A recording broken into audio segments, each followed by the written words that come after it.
रावस fish fry. सगळ्यात पहिलं आपल्याला घ्यायचं आहे अद्रक, मिरची, लसूण, कोथिंबीर आणि लिंबू, लाल मिरची पावडर, हळद आणि मीठ आणि तांदळाचं पीठ।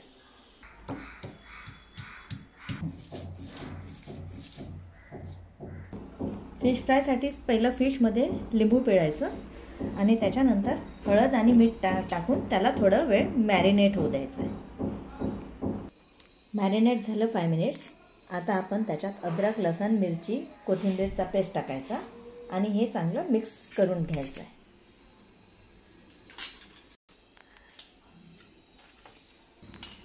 आता याच्यात लाल तिखट, हळद आणि मीठ सगळं टाकून 5 मिनिटं मुरू द्यायचं आहे।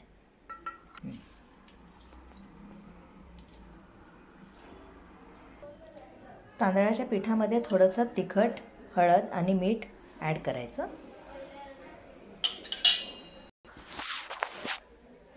तेल छान गरम झालं आहे आणि फिश पण आपली चांगली मॅरिनेट झाली आहे। आता ही फिश आपल्याला या पिठामध्ये मिक्स करून आणि ती तळून घ्यायची आहे।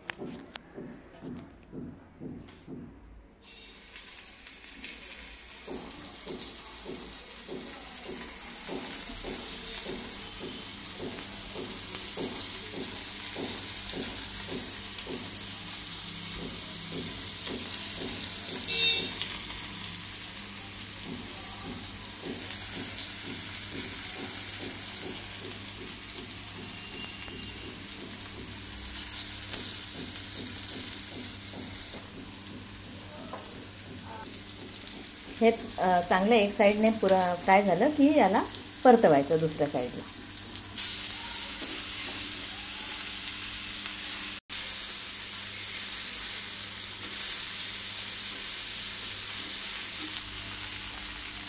फिश फ्राय होत आहे, दुसऱ्या साइडने पण चांगली परतली आहे।